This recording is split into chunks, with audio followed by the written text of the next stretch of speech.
যদি কেউ আপনার প্রেম অস্বীকার করে, যদি কেউ আপনার প্রেম বুঝতেই না পারে, তাহলে কি হবে?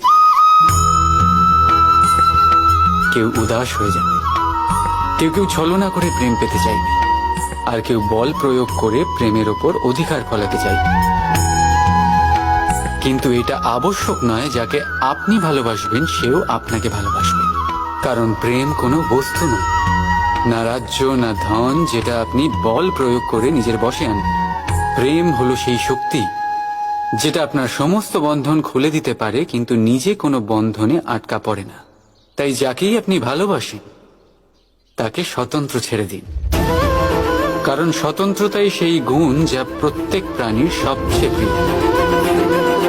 প্রেম যদি সত্যি হয় তাহলে সে অবশ্যই বুঝতে পারে। ততদিন নিঃস্বার্থভাবে প্রেম করে যায়। একদিন দ্বার খুলে যায় আর প্রেম প্রবেশ করবেই, আর মন সুপ্রসন্ন হয়ে বলবে, রাধা রাধা।